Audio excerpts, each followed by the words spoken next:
اپنی مصروفیت بھی رہتی ہے تو اس وجہ سے بھی میں دیکھ نہیں پاتی ہوں. لیکن بہرحال جو لوگ دیکھ رہے ہیں ان کو میں ابھی سے کہوں گی بھی دل تھام کے رکھیے. ادھروں کوئی زیادہ تانو چنگی امید نہیں رکھنی چاہیے. جو حالات ہیں اگر جیت گئے تو کوئی معجزہ ہی ہوگا. بہرحال جیسے میں نے کہا کہ ایک ماحول ایسا ہے ملک کا کہ وہاں پر کوئی بھی آ جائے, کوئی خوشی کا موقع بھی آ جائے تو لوگ جو ہیں وہ ڈپریسڈ رہتے ہیں, کیونکہ آپ اپنے آس پاس جب لوگوں کو دیکھتے ہیں تکلیف میں تو آپ کو آپ کے موڈ کے اوپر اس کا اثر ایک ہوتا ہے. اب یہ جی منڈی بہاؤدین میں ایک ورکرز کنونشن کرنا چاہتے ہیں پاکستان تحریک انصاف کے لوگ, اور اس سلسلے میں انہوں نے 26 فروری کی ایک ریکویسٹ بھی ڈی سی کو دی ہوئی تھی کہ جی ہم ایک ورکرز کنونشن منعقد کرنا چاہتے ہیں. لیکن آپ کو جیسے کہ پتہ ہے کہ پی ٹی آئی کے اوپر تو کسی صورت بھی کوئی ایسی اجازت ہی نہیں ہے کہ آپ کوئی کسی قسم کی کوئی سیاسی ایکٹیویٹی کر سکیں. تو اس وجہ سے پنجاب میں تو بالکل ان کو سر اٹھانے ہی نہیں دے رہے. اس کی بنیادی وجہ یہ ہے کہ انہیں اس بات کا اندازہ ہے کہ اگر پنجاب میں ایک دفعہ سیاسی ایکٹیویٹی سٹارٹ ہو گئی, یہاں پر کوئی ماحول بن گیا تو پھر چیزوں کو کنٹرول کرنا خاصا مشکل ہو جائے گا. تو یہ اب سمجھتے ہیں کہ پنجاب کو ہم اسی طرح دبا کے رکھیں اور یہاں پہ لوگوں کو نکلنے ہی نہ دیں, اور یہ خوف کا ماحول قائم رہے تاکہ جو سپورٹ ان کی ہے بھی پی ٹی آئی کی وہ بھی یہ سوچے ہی نہ کہ ہم نے باہر نکلنا ہے. تو اس میں وہ کافی حد تک کامیاب بھی ہیں اپنی اسٹریٹجی میں, کیونکہ پیچھے جتنے بھی احتجاج ہوئے ہیں اس میں آپ نے دیکھا ہے کہ پنجاب کی کوئی خاطر خواہ پارٹیسپیشن نہیں رہی. اسی وجہ سے جو اب آپ دیکھ بھی رہے ہیں کہ جو پنجاب ہی کی قیادت ہے وہی جیلوں میں پڑی ہوئی ہے, انہی کو ضمانتیں بھی نہیں مل رہی. وہ بیچارے بیمار ہیں, بزرگ ہیں, کوئی ان کے اوپر کیسز بھی پروف نہیں ہو رہے. اس کے باوجود بھی وہ مسلسل ایک جیل کے اندر سختیوں میں بند کیے ہوئے ہیں. وجہ وہی ہے کہ باہر نکلیں گے تو کوئی پولیٹیکل ایکٹیویٹی کریں گے اور اس کی وجہ سے انہیں تکلیف ہے کہ وہ ہم نے ہونے نہیں دینی. تو پنجاب کو کنٹرول میں کرنا ہے, اور جو یہاں پر پروجیکٹ ماں والی خاتون ہے ٹک ٹاکر وزیر اعلیٰ, ان کو ایک فری ہینڈ دینا ہے کہ ان کو کوئی پریشانی نہ ہو, احتجاج وغیرہ نہ شروع ہو جائیں, تاکہ وہ اپنی من مرضی سے جو ہے صوبے میں اپنی پرفارمنس دکھائیں ٹک ٹاک والی, اور یہ اپنا ایک بیانیہ بنانے کی اور تاثر بنانے کی کوشش اپنی جاری رکھ سکیں کہ جی وہ بہت کام کر رہی ہیں. اب وہ جیسا بھی کام ہے وہ آپ کے سامنے ہی ہے, لیکن اس وجہ سے کہ یہ 2-3 وجوہات, کہ ایک تو کوئی تحریک نہ اٹھ سکے, دوسرا مریم نواز کو کوئی چیلنج نہ مل سکے. تو اس پوری صورت میں اسٹیبلشمنٹ کی پوری بیک جو ہے وہ ظاہر ہے مریم نواز کے ساتھ, اور مریم نواز کی پوری سپورٹ اسٹیبلشمنٹ کے ساتھ. تو اس وقت اگر کوئی یہ بات کرتا نا کہ جی حکومت یہ سب کروا رہی ہے, نہیں نہیں جی حکومت کا کیوں کہہ رہے ہو, اسٹیبلشمنٹ یہ سب کروا رہی ہے, یہ بات ایک ہی ہے بھائی. اسٹیبلشمنٹ اس وقت حکومت سے کوئی الگ نہیں ہے, یہ سب ایک ہی ہیں اس وقت, ان کے مفادات بھی ایک ہی ہیں. تو جب بھی کوئی آپ کو یہ بھی کہہ رہا ہے نا کہ حکومت کر رہی ہے تو یہی سمجھیں کہ انہی کی بات ہو رہی ہے, اور اگر وہ کر رہے ہیں تو تب بھی سمجھیں کہ حکومت کی بات ہو رہی ہے, کیونکہ یہ بھی ساتھ ہیں, پورے مل کے ہی ساری پلاننگ ہوتی ہے, فیصلے ہوتے ہیں, سب کچھ ہو رہا ہے. وہ پوری اس کے ساتھ جس کو کہتے ہیں مفاہمت کے ساتھ ہو رہا ہے, کوئی اس میں دو رائے نہیں ہے کہ جی کوئی اس سے اختلاف کر رہا ہوتا ہے. اور جو اس میں بھی سیاسی قیادت میں بھی جو لیڈ کر رہی ہیں وہ مریم نواز صاحبہ ہی ہیں, جو کہ سیاسی پورے جو اس وقت نیریٹو کو لیڈ کرتی ہیں اور اسٹیبلشمنٹ کے ساتھ مل کے معاملات کو طے کر رہی ہیں, اور پھر اس کے اوپر امپلیمنٹ جو ہے وہ باقی تمام سہولت کار مل کے کر رہے ہوتے ہیں. تو یہ ایک چھوٹی سی ایکویشن ہے, اس کو سمجھ لیجئے, یہ کوئی اتنی مشکل بات نہیں ہے. تو اس لیے آپس میں اکثر میں دیکھ رہی ہوں لوگ بہت الجھ رہے ہوتے ہیں کہ نہیں جی آپ نے اسٹیبلشمنٹ کا نام کیوں نہیں لیا, نہیں جی آپ نے ان کو کیوں کلین چٹ دے دی. تو بھائی وہ بات ایک ہی ہے, آپ نام لیں یا نہ لیں, سب کو پتا ہے کہ مل کے چل رہے ہیں, فیصلے ایک ہی ہیں دونوں کے, اور وہ ان کو دونوں طرح ایک دوسرے کو سپورٹ کر کے کام کر رہے ہیں. بہرحال جو اس میں ایک انہوں نے اور تاثر ڈیولپ کرنے کی کوشش کی وہ یہ تھا کہ جی ہم بھی بڑے مقبول ہیں عوام میں اور ہم بھی باہر نکل سکتے ہیں. تو اس کے لیے انہوں نے ایک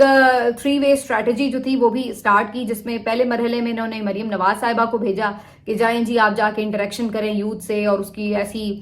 پوری فلمی انداز میں جپیاں ڈلوائیں اور یہ کریں وہ کریں اور یہ تاثر دیں کہ جی آپ بڑی مقبول ہیں. اور پھر ان کو براہ راست ایک جلسہ بھی اسی لیے ارینج کر کے دیا گیا کہ جی اس کے اوپر بھی آپ اسی طرح کا تاثر بنائیں. پھر وزیر اعظم صاحب بھی خود نکلے, اور پھر اسٹیبلشمنٹ کی طرف سے بھی مسلسل آپ دیکھ رہے ہیں کہ D G I S P R مختلف یونیورسٹیز میں جاتے ہیں, یا ایون اب تو آرمی چیف نے بھی 2-3 جگہ پہ خطاب کیے, تو ان کی طرف سے بھی ایک انٹریکشن کر کے, اور یہ ایک پورا سمجھ لیں کہ ایک طرح سے لوگوں کو قائل کرنے کی کوشش بھی, اور ساتھ میں یہ تاثر بھی بنانے کی کوشش کہ ہم تو عوام میں ہیں اور عوام ہمارے ساتھ ہیں. تو یہ ایک اور یہ ان کی اسٹریٹجی تھی, اسی لیے یہ جلسے جلوس وغیرہ بھی آپ دیکھ رہے ہیں. بہرحال یہ سب جو اپنی طرف سے ایک اسٹریٹجی بنا رہے ہیں, تو دوسری طرف وہ اسٹریٹجی بھی آن گراؤنڈ موجود ہے کہ جس میں وہ یہ کہتے ہیں کہ جی آپ نے